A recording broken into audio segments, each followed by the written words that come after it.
So there's this issue on ground that for people who are just graduating from school, the typical entry cybersecurity roles are no longer there. Wow. In cybersecurity, for instance, there are some jobs that have some level of security clearance. So if you're a student or if you haven't lived in Canada for a certain period of time, they can't run that security check on you. So that disqualifies you. Okay, that makes sense. Managed security service providers now are using AI for their level 1 and level 2 triage. The first responders are now AI. Or you would have probably heard of the clawbot episodes that happened and became viral a while ago, when somebody was able to harness AI agents, and it was just a whole nightmare, and a lot of people were giving this thing access to their system, and it was just doing a lot of things. So can we talk about how AI has impacted cybersecurity, the way it's being taught in school now? Because AI is very nascent. A lot of things are new. We're even learning on the go. And I don't think there are a lot of ground rules that had already been laid out in the face of this emerging technology. So what has changed in the way cybersecurity is taught and how it is applied compared to before? That is a very interesting question. Hi everyone, my name is Chika and this is Synthesis.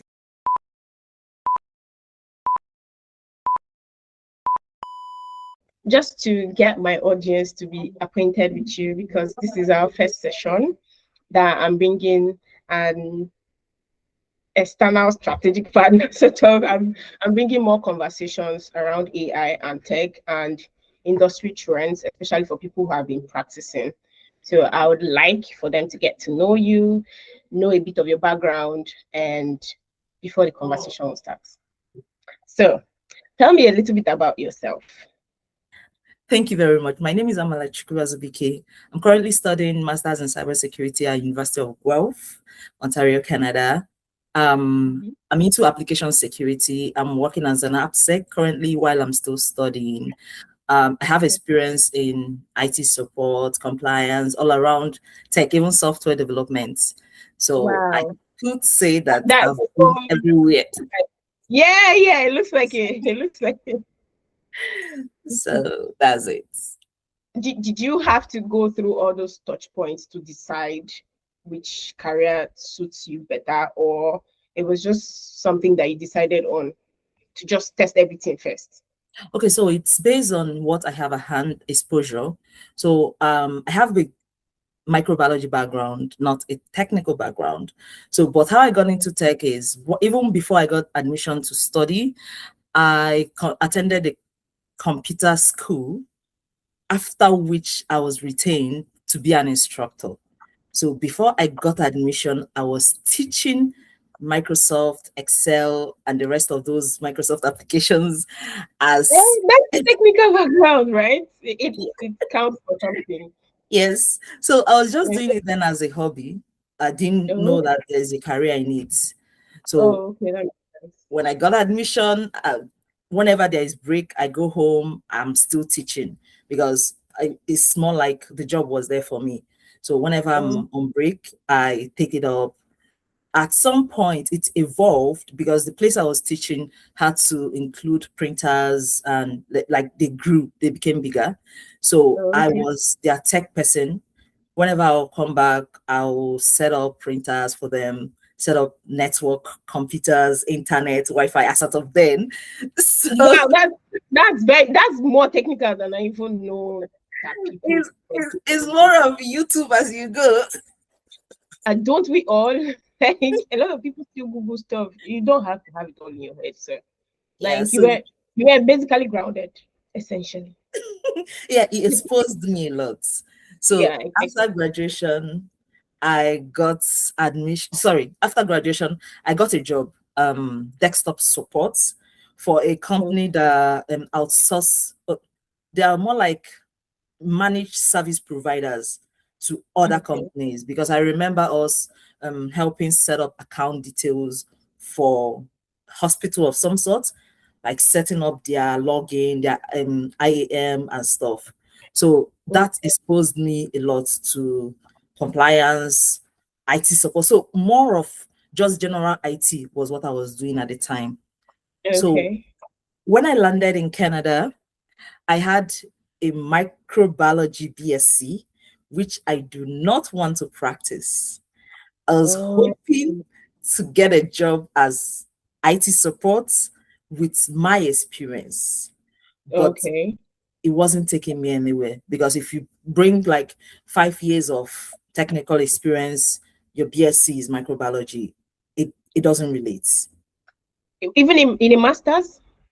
No, I didn't get master's then. I just got into master's now. It's more about your job search, not education furthering, right? Yes, that was when I landed in Canada. So the question is, how did I choose, like, as I go?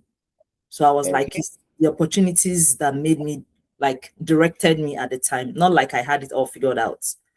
Okay, so that's how you got into software as well. Yes. So the software was the course I applied for. I have interest in application security.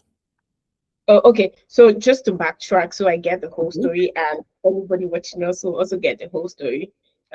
When you landed, you were not able to get a job with your skills, your experience from Nigeria because of your BSc degree. And so from that, what did you have to do to be able to get to where you are now? So I started certifications first. So I attended a boot camp, Lighthouse boot camp. It was government sponsored. So that was what channeled me towards cybersecurity. Remember, before then, I was doing everything IT, like in and out. I was even coding as time, because while I was in school, I paid someone to teach me HTML, CSS, SQL. Yeah, the whole shebang for websites and stuff. Yes. So okay, so were you doing them as projects or you were doing them as gigs? Were you getting paid for them? No, I paid someone to teach me. I was just interested in coding languages, scripting languages. So I wanted to know what it's all about. I'm not doing this in school because I'm not into computer science, but I know there are some people who are doing it, and I wanted to know what they have. Oh, okay. So, but at any point while you were still searching for a more professional job, did you ever use those skills to make money? After computer applications development, because I studied computer application development in school. Yes, after that, when I was confident in myself enough, I was doing a side gig. But before then, I was working for people, like writing codes for people, in not paid, more like just helping while I get myself exposed. Oh, okay. So I also want to come at my questions from a diaspora angle, because there are a lot of people that, you know, Nigeria now, how everything is. People are looking to leave. They don't know how their current skill sets will translate to or can be transferred to jobs outside. And tech seems to be like tech/AI seems to be like the new thing. Like if you're able to kind of infuse tech or AI in whatever it is you're doing, even if you're a salesperson, you can be a tech salesperson, you can sell tech products, like you can just pivot, right? Is there any way? I know you already had a background in tech and you had to take certifications, but outside of those certifications, was there any role that your migrant history impacted your job search or how your career trajectory took off? What I mean is, if someone that is already a citizen in Canada had the kind of skills that you had, would it have been easier for them to get a role, like the kind of roles you were looking for, even given that their BSc was not core technical inclined? Would it have been easier for the person, or your migrant status played a role? Okay, so the citizenship might not play much role, but it's the advantage it has in some places is where in cybersecurity, for instance, there are some jobs that have some level of security clearance. So if you're a student or if you haven't lived in Canada for a certain period of time, they can't run that security check on you. So that disqualifies you. Okay, that makes sense. If you're a citizen, it's assumed that you've lived in Canada for a period of time. So they can run that security check on you. So that exposes you to such jobs. Like, Oh, I don't know if it's related to military or state defense or anything, but I've seen some jobs okay. where Okay, it so has you can clearance. now defend stuff so that they know where your allegiances lie. If you've not had any Yes. terrorism background or Yes. doings back home. Okay, Yes. that makes sense. Yeah, that makes Yes. sense. Because I think cybersecurity is not just only what we do online. It entails the people we give access to our products, our systems, yeah, Yeah. character and previous experiences, life experiences also play a role. Yeah. So bringing back to our cybersecurity topic and AI, and the intersection of everything we're doing now is AI, AI, AI. No matter what you're doing, this word, this concept keeps coming up, and a lot of people are kind of finding it difficult to integrate outside of just going to ChatGPT and generating text or brainstorming ideas. There are other ways people have come online to share how they've been able to benefit from AI tools outside of just generating images and text. And some of those, what I call it, outputs have kind of caused more issues for cybersecurity personnel. Take for instance AI agents. I know you've heard, or you would have probably heard of the clawbot issue episodes that happened and became viral a while ago, when somebody was able to harness AI agents, and it was just a whole nightmare, and a lot of people were giving this thing access to their system, and it was just doing a lot of things. So can we talk about how AI has impacted cybersecurity, the way it's being taught in school now? Because AI is very nascent, a lot of things are new, we're even learning on the go, and I don't think there are a lot of concepts or ground rules had already been laid out in the face of this emerging technology. So what has changed in the way cybersecurity is taught and how it is applied compared to before? Okay, that is a very interesting question. I'm going to categorize it into two, where we can talk about the impact of AI to cybersecurity in terms of roles.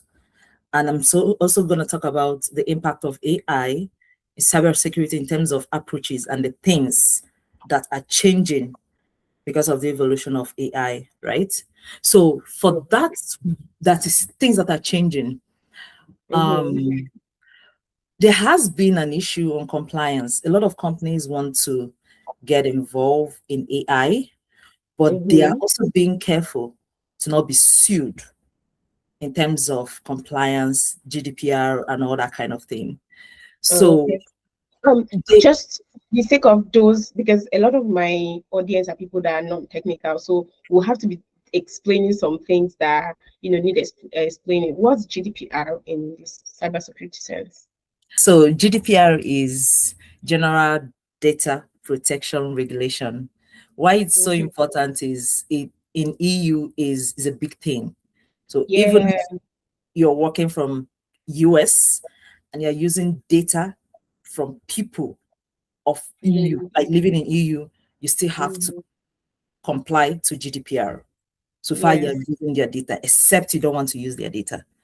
So Okay. it's quite an important like protection law that Okay. in That's cybersecurity. something, yeah, that's something people companies are concerned about getting sued for, right? Yes, Compliance. yes, Yeah. yes.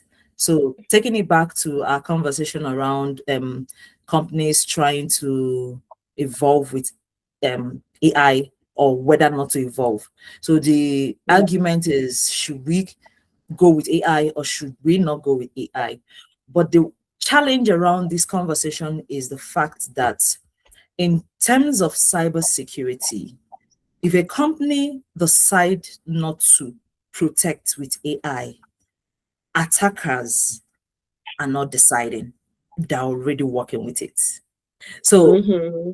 one of the AI that was released recently was one used for finding vulnerability. So Okay.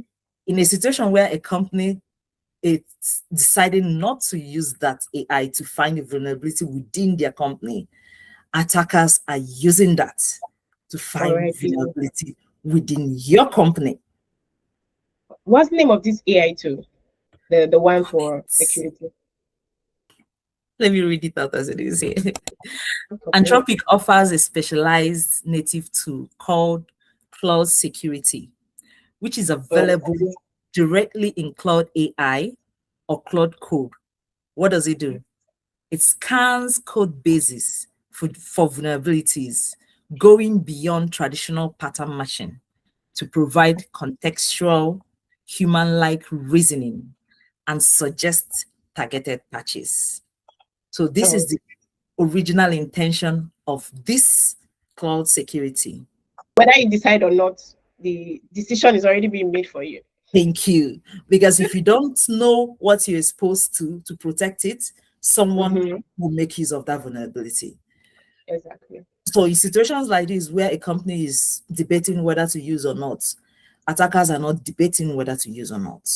So definitely that brings the challenge of stepping up, whether you like it or not. So companies should be out there looking for available AIs so that they can have the capabilities of that available AI to protect. Because attackers are looking out for those to attack. For instance, maybe schools are debating whether we should use AI or not, but AI can read documents and give you a summary in 1 minute. That company is still struggling and they rather prefer human reading that document in weeks or in months. They are being disadvantaged in this scenario, right? Wise, So they don't have a choice. As far as there's a possibility out there, the defenders need knowledge and access to that possibility to defend. So now that's how AI is impacting cybersecurity. Because for all capabilities of AI out there, defenders in cybersecurity need knowledge of those capabilities. Exactly. I have a question that's kind of churning in my head as you were mentioning using AI tools to detect vulnerabilities. And it's going to be detracting us from going forward in the other aspect. You said the question, you were going to answer it in 2 angles, from the roles and then from the application. I want us to go back to the roles, but I also want at this juncture to put the question out so that we can backtrack. It's more of like all the news and things we've heard of AI and how it can go rogue. It can act in ways that we don't expect it to. Is there a possibility of using an AI scanner tool for vulnerabilities, also introducing the same threats or producing newer threats that we don't even know of?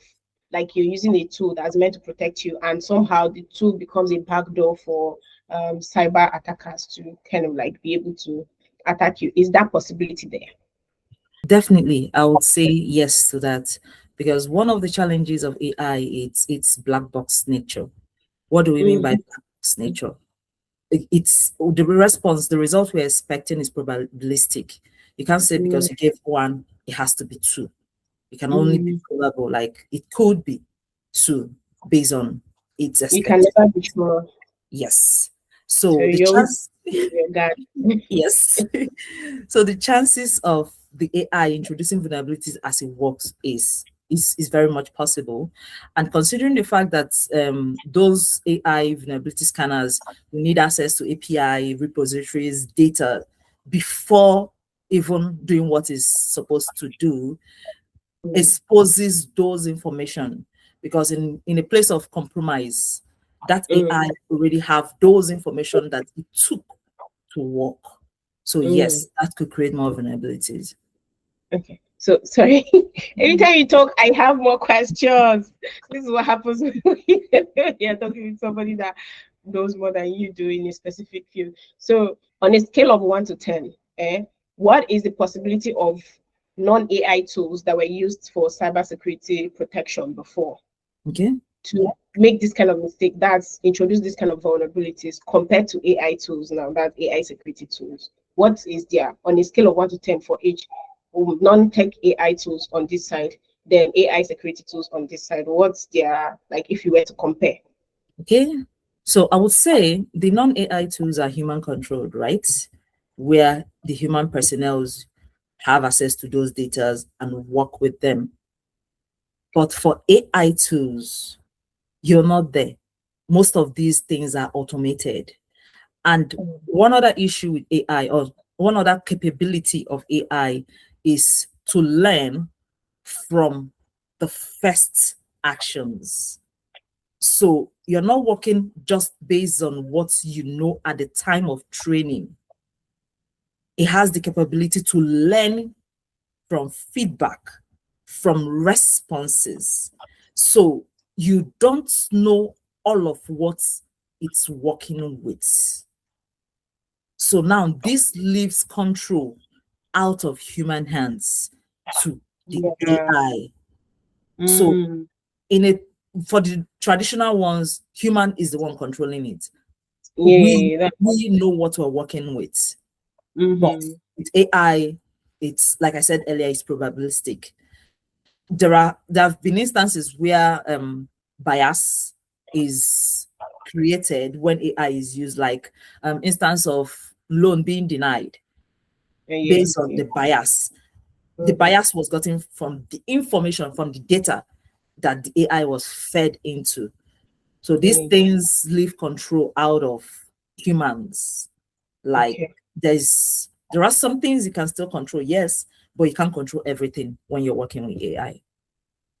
So if you had to give a number, I know that with AI tools, automation means that before you can even detect the threat, a lot of harm would have been done. As against with humans, you can already, when it's still at the more manageable and containable level. So if you had to give a number, non-AI and AI, what would you rate? Introducing vulnerability, right?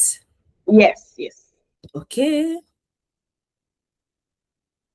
I'm putting you on the spot now. Nice. Okay. I just have to think. Okay, so the AI, I would say from 7 to 8. That's why traditional? Both 5 would be almost critical at this point. Yes. While with traditional, between 4 and 5. Okay. Yeah. Okay, so that's the trade-off. You're automating things, making things fast, and at the same time you're spreading the area for attack. Yes. That makes sense. It makes economic sense in the trajectory of things. Yes, the more you get, the more you're likely to, Okay, so back to our original question of how AI is affecting roles, the fork in the question that you were answering. Okay, the second aspect. So there's this issue on ground that for people who are just graduating from school, the typical entry cybersecurity roles are no longer there. Wow. What do I mean by this? A lot of companies are working with agentic AI, and agentic AI trained for specific roles, right? So managed security service providers now are using AI for their level 1 and level 2 triage. Like the first responders are now AI before it can now be escalated for where human will come in, because most of those level 1 and level 2 have been automated with AI. So these are entry roles. Please go on. These are entry roles for cybersecurity graduates, like those who are coming out from cybersecurity and want to start with something. So now, if you're graduating and the positions available are senior roles, that shortens the chances of initial graduates getting into this industry, because you are fresh grad, you just graduated, you don't have as much experience to go for senior positions. So it becomes a challenge, and we are talking about it now. Like I said earlier, I'm still in school.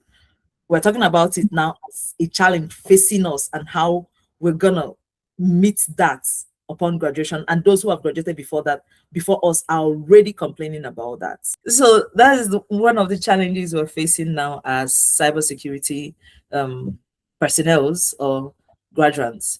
So it's another way AI is currently affecting the industry in terms of roles.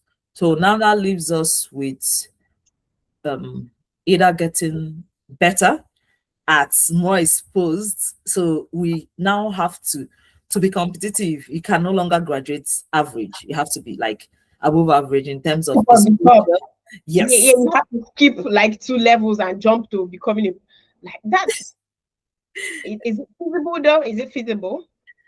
It is if you're volunteering and if you're doing projects and doing other things that could expose you to those first level exposures, like those first level experience that you need to get to the senior roles. Yeah, you can now maybe do it in internship or do it without being paid, just to get those exposures, those experience. So if you're coming from a place of experience, like you have prior experience, it could be an advantage to you, so that instead of going for the triage roles, you now have to aim for the senior roles. But if you're coming with no experience, it becomes a challenge. Now you have to support it with certifications and, like I said, the volunteering positions and all those. It's just like a challenge we're facing now. So we don't have it figured out. We are still like talking about it and how to handle it. I have more questions. Like, if there are no roles, entry level roles, how do you even get the internships? And is it cheaper for them? I'm hearing about token maxing, the bills for companies. Everybody's trying to increase their subscription payment. That's how much you have to pay for each level. Like, if you used to pay $50 for something, you probably have to pay 75 because it's costing them a lot in cloud time, GPUs, because sometimes these AI model service providers, they are renting some of their equipment. They don't have their own full data center and all of that. So it's costing more for them. So they have to offload some of that cost to their consumers or their clients. So I have questions concerning how difficult it's going to be to even get internships, because internships have always been there, even when the entry level roles that are being wiped out were there. But my question is, these roles that AI, that's this level 1 and level 2 roles that AI is wiping out now, what did they entail? Like, can you shed a bit more light on the kind of day-to-day or the tasks that are expected of people working in these levels? Okay, so for some companies, they are not scraping the entry roles entirely.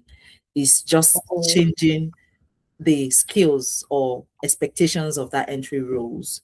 So I would say that some of the available internship, the typical junior vulnerability person would spend a day scanning for vulnerabilities, making documentations, checking CVEs, and comparing, right?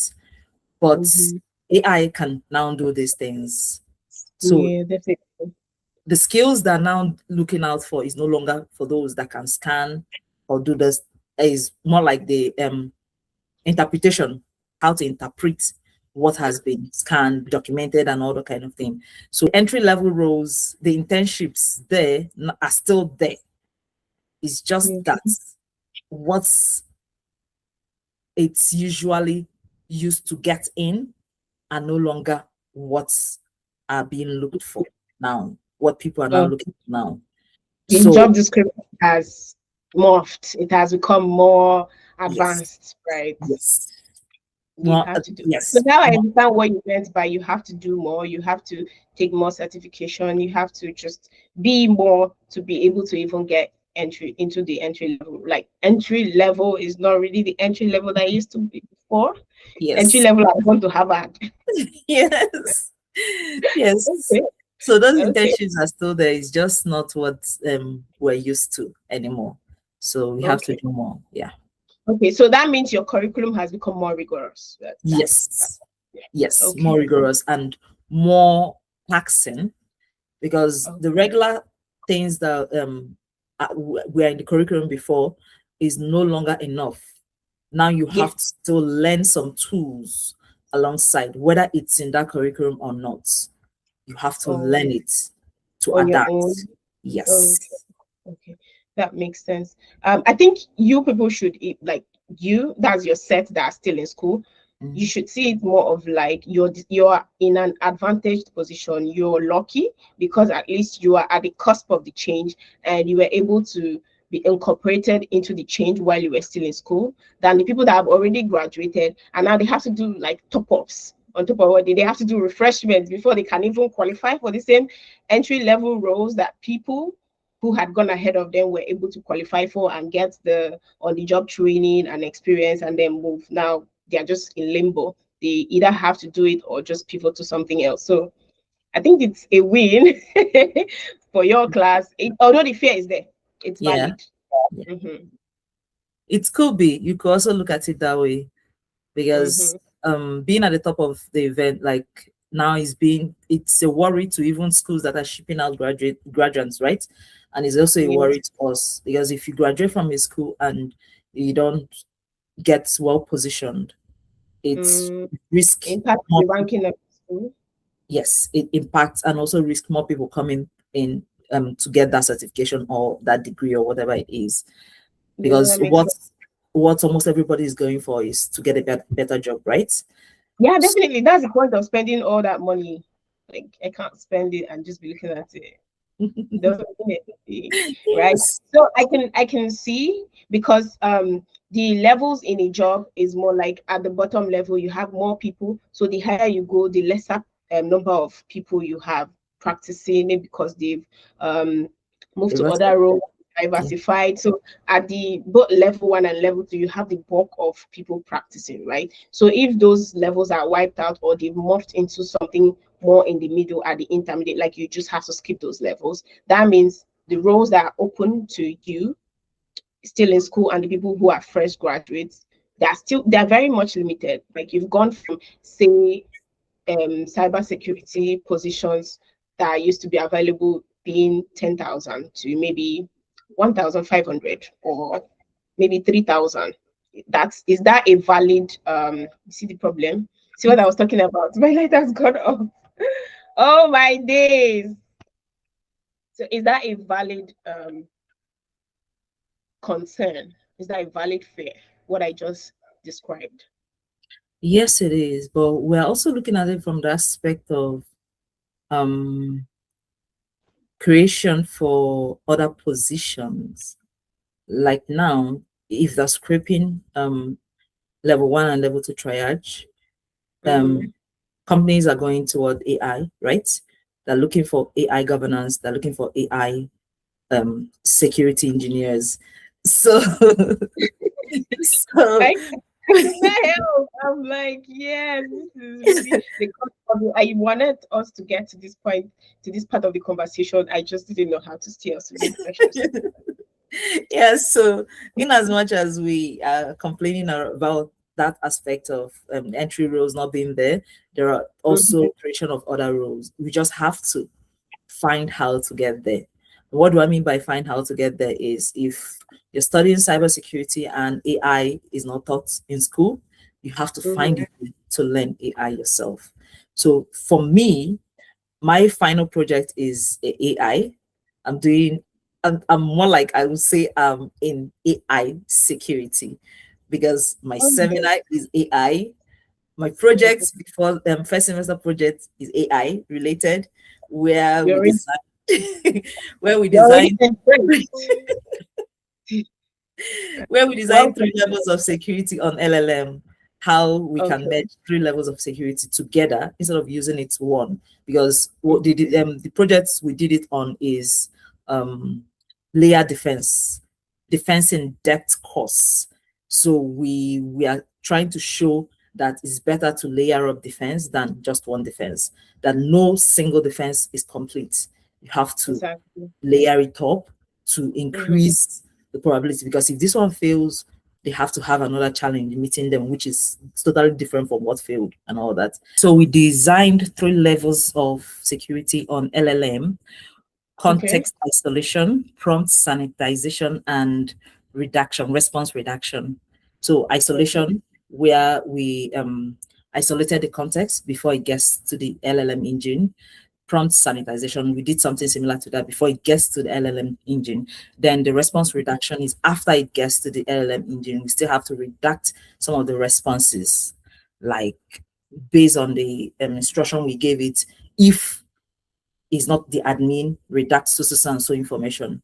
But if it's the admin, give us this. Then even with the admin is not expected to have all the information. Like they can have maybe the first name, then they redact the phone number and email or something like that. So it's just so that we'll limit who have access and to what.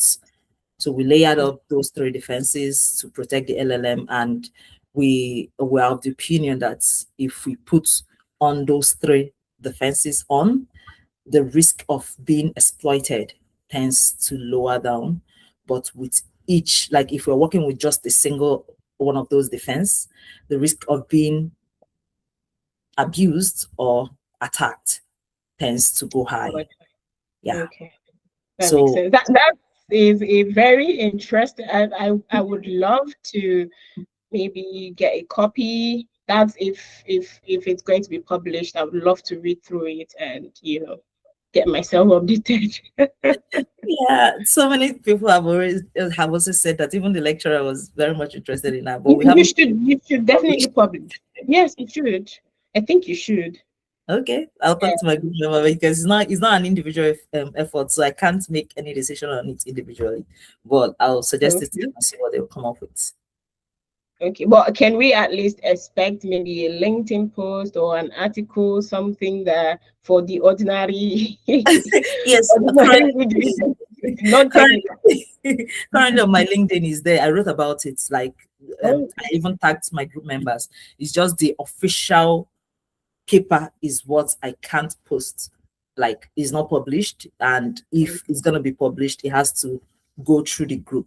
But I get that a lot. Like whenever I'm talking about the projects, a lot of people are like, I would like to read about this. It's very interesting. It's very interesting because I've never heard of the layers and everything you said, and the whole redacting thing. It sounds interesting, and I would like to know more. So if it gets, I'll definitely go and read your LinkedIn post, and I'll tag it here for anybody that's interested to go and read as well. Okay. But I would love a more in-depth deep dive if and when it becomes available. No problem. So these are the things I'm doing by myself to teach myself AI security. So I'm also completing a final project on moving target defense on LLM security. So what do yeah, please just go ahead. So when I was trying to get the topic with my supervisor, because he was the one that gave me the idea, I made it clear to him that I'm interested in AI security, and he was also the one we handled the LLM, the 3 layers of defense LLM with. So he sees the topic as really interesting. So he now mentioned that there is a technique, a defense mechanism, MTD, moving target defense. He used, I think, in his PhD or something. What does he mean by that? The first set of attack, like the first step of an attack, is recognizance, where the attackers go in or try to find out information about the people that they're trying to target, which if it's a company, which operating system are they using, what are their service providers, the cloud, those kind of information, like opening up their terrain for terror. Yes. Okay. Yes. That makes one person. Okay. Yes. So they call it threat intelligence. So they first of all do recognizance to get those information to attack. There's this something that with this Saudi Arabia war or something where they bombed a certain location and got the head of the security of some sort in that location. They killed the man. So you can't tell me they don't have information about where that man is going to be at that point in time. So now, before the attack, there was recognizance. But with moving target defense is moving targets. Which is more difficult to kill if you're shooting. The target is always moving. So one of those defense implementing in that my project is model switching. There are so many models of AI now, right? Yeah, definitely. In a situation where the attackers did their recognizance and they found out that this AI is using so and so model, they already know the vulnerability around that model to attack it. But in a situation where we're implementing moving target defense, and one of the defense is model switching, the attacker might do the reconnaissance and find that you're using model A, only for them to attack with what they know about model A, and the system has switched to model C. So the target is moving. So that attack is going to fail, because whatever they thought they know about target A, model A, is going to fail on model C. Yeah, that makes sense. The project is around what get moved, why, and when. Okay. Because we can't just be switching model. It's expensive to switch model. Yeah, I can imagine how that's just going to be a total nightmare, because people are supposed to be the part of the guardrails, so they have to always know what is changing, when it's changing. That's like a whole. I can imagine the nightmare that it would be. Yeah. So with not switching model all the time, something have to trigger a model switch. So maybe when something is a threat is detected, or a certain period of time, or something have to trigger the model change or that target to move. So it's still not figured out. Like what I just completed is literature review on moving target defense in maybe gaming or in cloud or in so many other aspects. So now it's time, and when the project is completed, I'm going to have it all figured out on how we can use that moving target defense to protect LLM or systems or AI or any of those. So this is not something that's is not already in application in the industry. It's still a concept, right? Yes, it's still a concept. Most AI now use a particular model, like a specific model. They train the AI on. I'm keeping my fingers crossed that you figure it out, and if you need to patent it or whatever, I'll make a shit ton of money out of it. I'm rooting for you.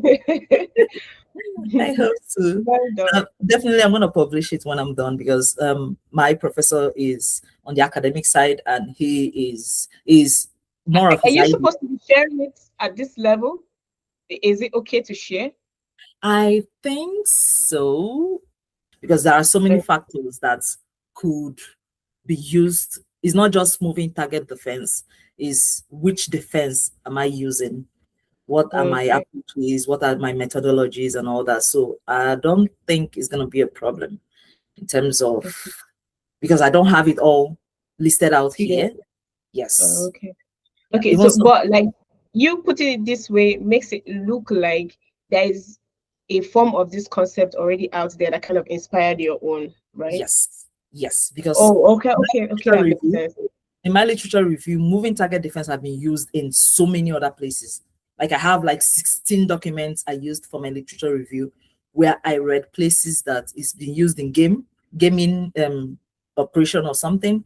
So it's out there already. And he used moving target defense for his own project, but in another approach. So mine, I'm trying to use it to secure LLMs, where I'm using 3 approaches, which are specific to me. I get it now. Okay. I saw a news report last week. I do this thing where I compile all the tech news that I found interesting from last week and post it on the first day of every week on my YouTube, and that's my YouTube posts and my Instagram and TikTok, across all my social media channels, right? And one of the news that caught my attention was that EU offices in the EU are cutting away from US-based tech companies like Google and Microsoft. They are replacing Google search with another form of search, and then replacing Microsoft Teams with a French-based company. And I'm beginning to see a lot of moves and shifts like this. Like, when the whole immigration thing became a thing, and a lot of people wanted to start going towards, we want to use our own people for everything. Immigrants are taking away a lot of things from us. I'm starting to see some of that sentiment crop up in the AI and tech space, where companies are starting to feel like they don't have data sovereignty. In this AI age, data is the new oil, once somebody has your data, they can kind of manipulate you into doing things that you don't know you are even being manipulated. It's so subtle that you can't see it. And no matter the amount of data governance and ethics and whatever we shout at the rooftop, the person that has your data has the upper hand always. So I think this is, I didn't read the full, the title captured my attention. And I think that data sovereignty and some of these physical steps are going to start cropping up. A lot of countries are going to start mandating companies working within their jurisdiction to start adopting local companies so that they can at least keep the data local, right? Is this something that you think, is there any way that this is going to affect cybersecurity approaches? Like, what do you think? I'm not surprised about the current withdrawal by EU and other things, because one of the challenges of AI and its compliance, like I've said, the black box nature of it, the probabilistic nature of it, right? Another challenge around it is the fact that EU has it that you have people have to give consent to what their data is being used for, right? Yeah. Yes. But the issue, one of the issues with AI is its ability to adapt and update to what the instruction is. If the AI is trained to do ABC, and after being trained, it gets informations and gets better in terms of like doing more than what it was programmed for. Yes. EU has it. The GDPR has it that you have to get a new consent for that updated capability. Yes. Which is not always feasible, because we trained this data to do this, right? And what it's doing is no longer in line of what the consent is, but is doing it anyway. It's and these companies are so shady that sometimes they actually know the right thing to do, but it's not cost efficient for them. The kind of alarm bells that be going off and outrage is not something they want to contain, so they kind of like do it under the radar. Or so sometimes it's not even within their control. Like, it's when the output comes that you know what is actually happening, right? So it's not a matter of I want to be shady, I don't want to comply. It's more of like sometimes you don't really know what this thing is actually doing. We're all out of our depth here, and you know, stuff is just stuffing and we're reacting in real time. That makes more sense. So this capability of AI to do this is also worrisome, is one of the reasons why people there's a compliance issue on the use of AI, because it can do more than what it was trained to do. Yes, especially the intelligent ones. If it's just agentic AI, you train it to do this and it does that. Yes, there are some level of control you have around what it can do, right? But in a situation where it's expected to be intelligent on its own and adapt, that adaptation, you can't control its outcome based on the data you feed it in. So now these whole new classes of AI and all that, and with how AI is going, so many compliance issues are arising. Yes. Because keep arising. Yes. And these compliance issues, some are beyond our control, some are out of our control. So even I'm not an expert in this, but I would propose that even with EU withdrawing those consent and all those, it's just a temporary fix, because at some point we all go adapt. What I mean by we all are going to adapt is we don't have it all figured out on how to approach this. A lot of things are challenging, and some people are saying that AI ban and all that is the solution. But in my opinion, and research has it, that it's not actually the best parts. We still have to find a ground to control those information, to control how it's used and all that kind of thing. They should not ban it. It has done a lot of good. It has the potential for a lot of bad, and it has been used for a lot of bad as well.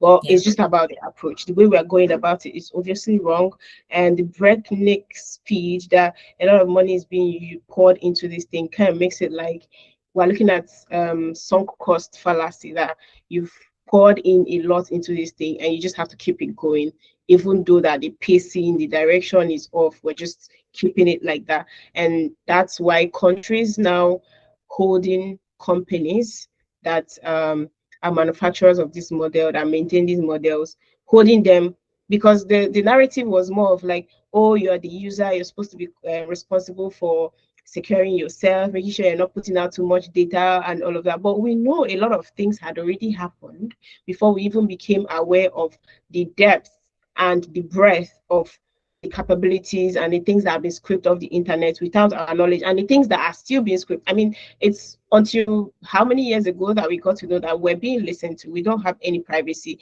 This conversation me and you are having now, I'm probably going to log on. When we leave this conversation, I'll start seeing all the cybersecurity tools being advertised to me.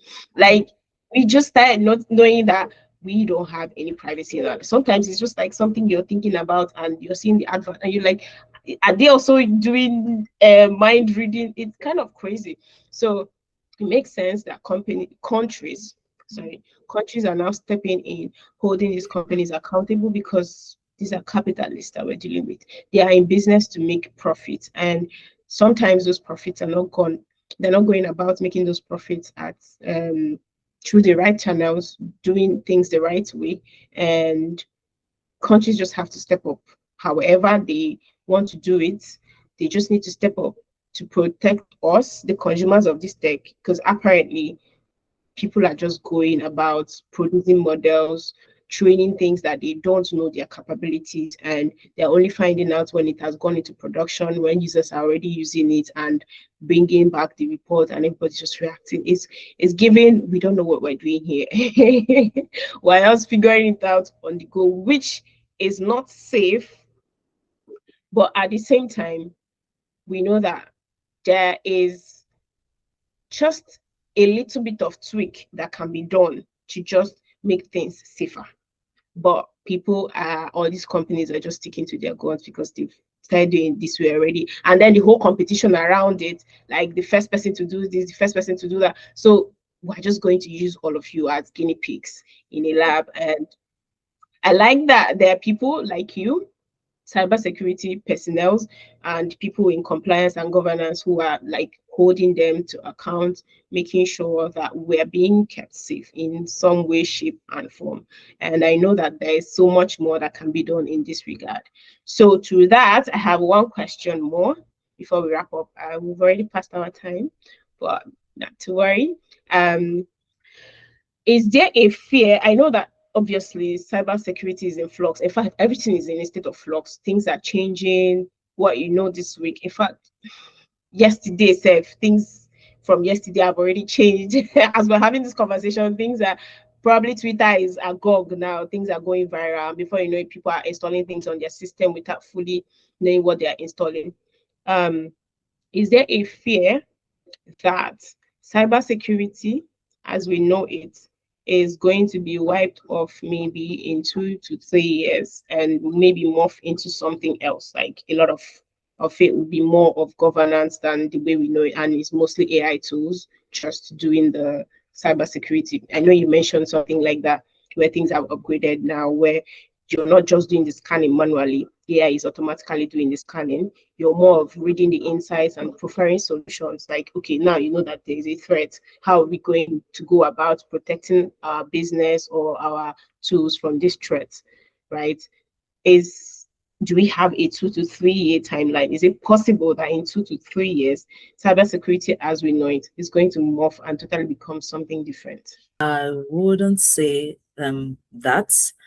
The reason being that one of the compliance law, all the compliance laws have it that no matter the use of AI, at what level, human still have to be at the final say.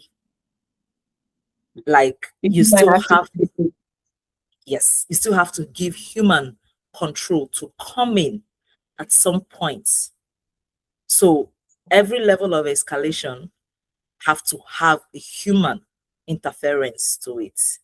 That's one of the laws. So I don't think that cybersecurity would disappear like entirely, right?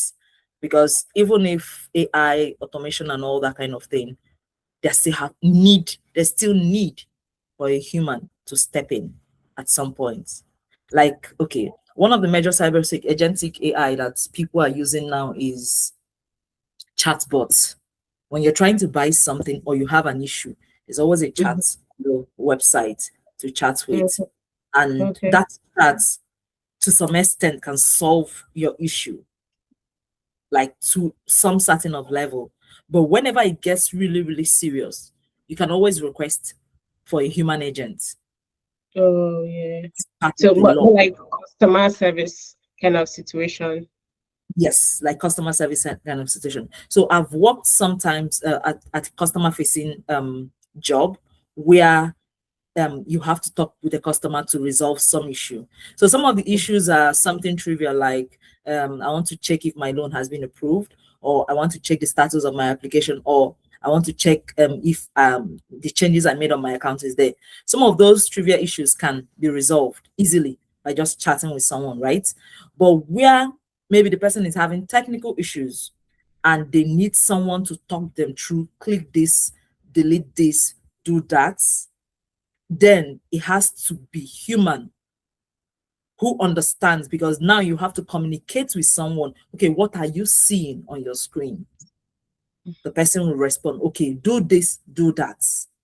And you have to put into emotions of that person. Is that person elderly? Are they technically inclined? So many of those factors. So now what those agentic AI do is those first level of assistance is where they can handle. So the law has it that human have to come in at some point, no matter what the AI is doing. So I don't think that cybersecurity entirely will be scraped out. It's just limited roles, like some of those roles will have to be shifted to something else. Okay. That makes sense. So yeah, secured sort of, right? Even though you're going to be advancing, doing a lot of top up for your knowledge, and things are just in flux. And it kind of, I'm not saying it worries me, because it means everybody has to be on their toes, but the threats surface, the surface area for threat is just expanding so much that the whole idea of 0 day is crazy. Like knowing that there is possibly a loophole that somebody is exploiting, but because they've not exploited it enough for you to notice,